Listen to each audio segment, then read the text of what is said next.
and welcome to the Questionnaires podcast, where each week we source the best questions from Yahoo Answers and attempt to provide the best advice from. Why don't snakes just roll downhill sideways? 2. Did Pavlov think about feeding his dogs every time he heard a bell? We're here to prove that every question deserves an answer. Join with me this week, as always, is Marcus. Hello, Tom. And Damien. Hello, Tom. I'm currently rolling down a hill while ringing a bell. I'm having a great time. Why is that? Is that because you're a snake? It's because I'm a snake. Yes, absolutely. I think snakes travel in a very sinister looking way. I think rolling sideways would be way more sinister. I'd be more terrified of a snake coming at me like that. I feel. Wait, when you're saying rolling sideways, when I said this question, it got me thinking. Do they mean like it's like horizontal rolling, or the snake's bitten its tail and rolling down the hill like like a tire? Yeah. No, I would say it's rolling like a barrel, like on its side, right? Okay. Deceptive wise, I'd be thinking that it was like a bike tire. If a snake was rolling, bitten its tail like that, I'd be like, that's not a snake, that's a bike tire. And then it would, clamp down on me and kill me. I can speak from experience that going the opposite way of what you guys are talking on your side is not the optimum way to go down a hill, because I've tried it before. I've done that. It's not good. It was... But I did it in a metal barrel. That's how I tried it when I was a kid. Wow. How did you do that? Well, I've got two older brothers, so I decided, I used to hang out with them a lot, and I was watching them. We found a hollowed out metal barrel, and they were going down the hill with it, and like they were pushing their mates down and rolling, and they were laughing, having a good time. So I was like, I want to impress the big boys. Hey, chuck me in, put me in, coach. So they put me in the barrel. But the problem was, at the time, I was so little that instead of like staying in the barrel, I just got thrown around like a sexy little frisbee, and it threw me. I got thrown straight out of the barrel. Like I picked up, I hit velocity, and then it launched me straight out of the barrel. He hit terminal velocity. He broke through the atmosphere. Shooting stars started playing as he was like whipping through the air. I came out second best in the barrel versus man contest. Look, this is the problem with being, I guess, the runt of the group, the young one of the group, is you'll do whatever you have to sort of, you'll be the one that's basically like, yeah, cool, I'll go down this hill in a garbage can if it means that you'll just accept me. And we did it. Marcus and I did it with our friend who was the younger one of the group. He was the one that was always basically forced into doing things that probably were questionably safety wise. I would also say I wouldn't say necessarily he was always forced. I would also say he did it to impress us too, because he goes, hey, this will make you guys laugh. It'll let me do it.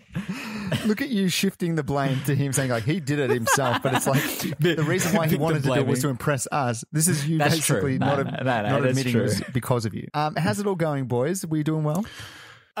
Yeah, look, I'm not currently working at the moment, so I've had a lot of free time on my hands. Right. And I've from my time off, I've worked out that I don't need television anymore. All I need in my life is Facebook Marketplace. I can just cancel my Netflix, cancel everything. I've been on it flat chat, not for purchasing anything, just purely from like a entertainment standpoint. Yeah, right. Just because of like do you guys use it much? I never use Facebook Marketplace myself. I'm more of a Gumtree. I'm a gummy boy. You're a gum boy. You're a gummy bear. Do you guys mind if I share some of my just the two favorite things that I found while searching through Facebook Marketplace? Go for it. Yeah, please go for it. So one of my favorite ones was I'll post these pictures on our Facebook. It just says blue tea. So it's a blue tongue lizard for $100, right? But when you look at the picture, the guy has clearly just found a blue tongue lizard in his garage and took a quick picture of it and been like, I can sell this. It's on my property. It's blurry in the photo because it was moving. Like he hasn't actually secured the blue tea yet. He goes, it's somewhere in the vicinity of my shed, but I've definitely got it. I'm in possession of it technically. The reality is you would rock up, give him $100, and he would just open the door to his garage and be like, good luck. It's funny you bring up that, you say that, Damien, because one of our friends it was late night, went to the McDonald's, and there was some people there that had a bird on their hand. And the guy goes, hey, do you want to buy this bird off me? And my mate is like, yeah, all right. He goes, $20. Gives him $20. Oh, no. He goes, all right, here's the bird for you. And the bird just flew off. it's like it's a wild bird. And my mate was just like a dumbass who thought, it's your bird. I'll buy the bird. Why not? And he lost $20. You never trust the guy that's walking around with a bird perched on his shoulder and bird shit sprayed down his back. I feel like there's always one. I feel like I saw one about 2 weeks ago at Coles. He was just walking in like, I'm going to go to the shops, buy some stuff. Better bring my pet parakeet with me. Hey, Tom, that might have been my neighbor because he always has a cockatoo on his shoulder walking around the streets. What is wrong with people? Why? The other thing, why did he list it as a blue tea? Like, why not just write blue tongue? There's no like character limit. Maybe he just like he didn't have time. He's like, I better catch this thing before I get a buyer. So he just put blue tea in. Like, that's enough information. Ask questions later. Maybe it's an endangered animal, and he's like, this is the black market. You can't sell this blue tongue lizard. Can't say it's a blue tongue lizard. It's a blue tea. It's like get censored. He's using poor SEO so that the cops don't find him. I often go onto, what's it called, Gumtree, and I search for PlayStation spelt incorrectly, just in case I can sort of get someone that's an idiot that doesn't know how to spell something and then talk them down in price. It's good to know I am not alone when if searching like that. It's like someone has to misspell like Red Dead Redemption. There's got to be like a Red Dead Redemption in like listing that I can get for cheaper. Yeah, right, exactly. You guys are like the predators of like marketplaces. You're looking for the people who don't know how to spell just to stooge them out of a few dollars. I know it's definitely not like this, but it's hunt or be hunted, Marcus, and I ain't going to be hunted. Right. I'm the hunter. Barg or be bargained, I believe is the saying. That's right. I refuse to be barged. All right. Yes, I refuse to be barged. All right. And speaking of bargs, here's my other favorite one. So this one, let's see if you guys can see it. So it's a nice looking table. It's $50, but the heading for it was "My husband's crap table," and then the description is amazing. So I'll read it to you guys. Please, for the love of God, someone buy this table. On a sunny day while I was at work, Huz went out and ready to skip in and made this monstrosity. He will tell anyone who will listen that he made the entire thing with only a drill. He says the construction is flawless and strong as an ox. Every Saturday, he moves it outside and stands there with a beer. So when I get home, I have to acknowledge the craftsmanship. He won't let me get rid of it, and I'm sure as shit not paying to have it come on the removalist truck. He has asked me to put it on Marketplace as he believes anyone would be lucky to have such a fine bar table. Please just come and get it. Make an offer. The sooner the better. I don't care. I just want my husband to shut the hell up about it. Whoa. It's good entertainment. What's the price on that? What's the price on that table? $50. Just make $50 make for an a offer table? though. Make an offer, Tom. $25. She'll take it. Tom, for $150, you could have a blue tea and a table. Was table fully spelled, or was there an E on the end, or was it just TABL? It's a tobble. It's a tobble. It's a tobble. I don't know. Maybe it's just like a marketplace thing where they're just like they don't spell anything. I feel like the problem with marketplace is people often will, as far as I know, inquire about things and then never basically follow up. Gumtree's like that too. They'll be like, hey, is this still available? And you're like, yes, it is. And then you don't hear anything from them. And they're almost just like, what? So they just wanted to know if I was succeeding with the sale or not succeeding with the sale. And they're like, oh, it's still available. He must be struggling. Ha ha.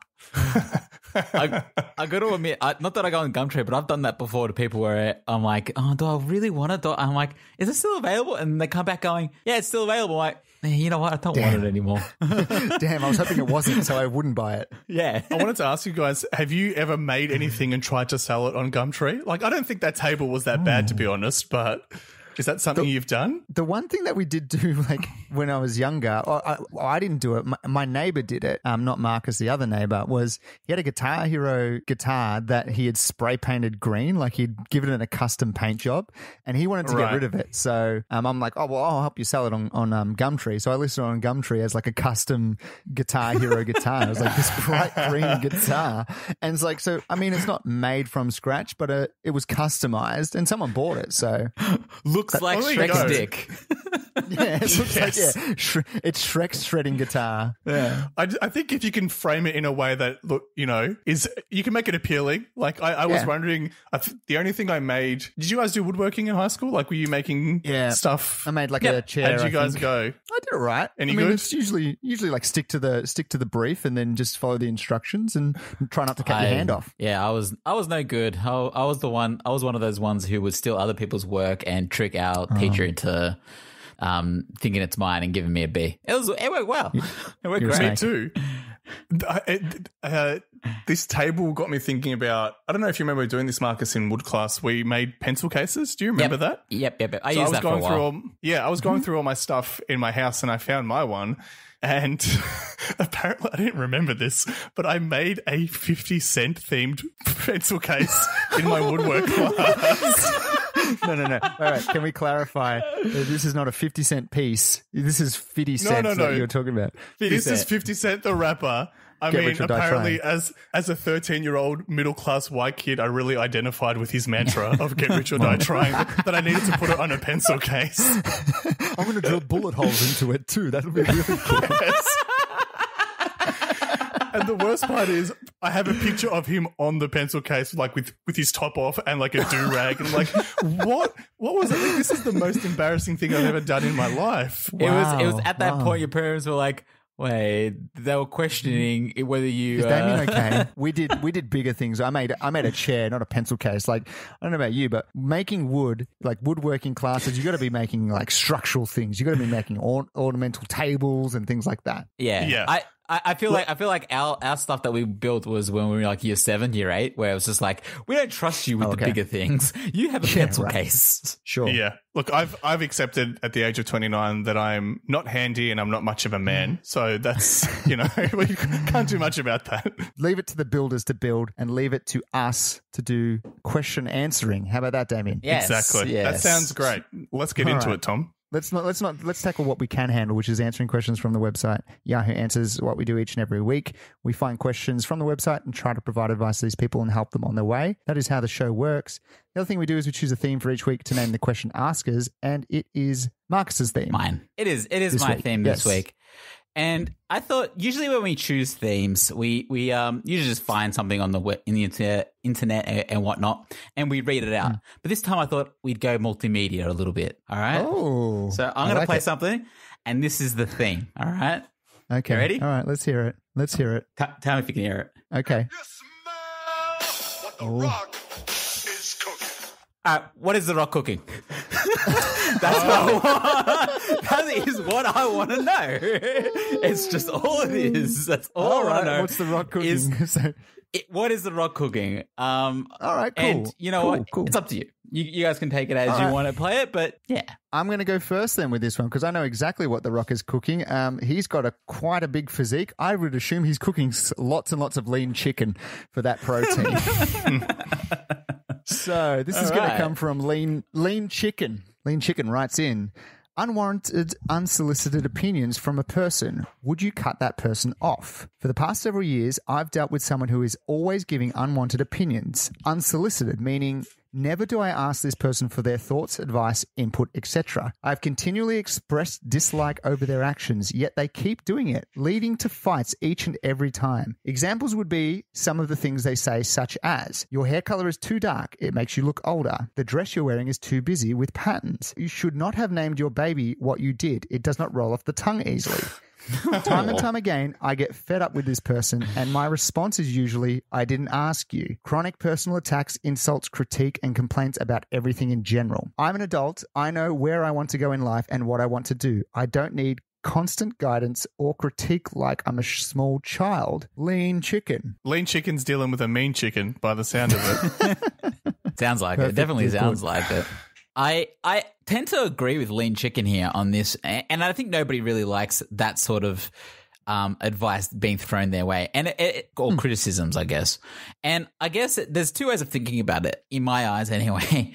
I never really like I don't like taking on criticism, but if it's constructive, like, hey, like if it's worded in a way that's not mean, I'm all for it. But by saying stuff like, hey, your hair color's too dark, you should go with a lighter color, or whatever it is, or whatever the other ones were, I feel like that's when you're like, you know what, get fucked. I don't like it. I don't like that advice. Well, that's the thing. There's part of it being like a friend and being honesty. I think people that are just like, I'm honest. What you see is what you get. I'll never lie to you. I'll always tell it how it is. Sometimes it's not about telling it how it is. It's not like you don't want someone to come up to you and be like, you look tired. Like you look like, oh, you look awful today. Like what is going on? Like that sort of stuff is like, I don't know. It's not really productive. Like you can say it's from a closeness perspective to say like, oh, but obviously I feel like I can be honest with you. But at the same time, time. It's like keep some stuff to yourself or try to sort of be a little bit more tactful. There's a fine line between being real and being a real jerk.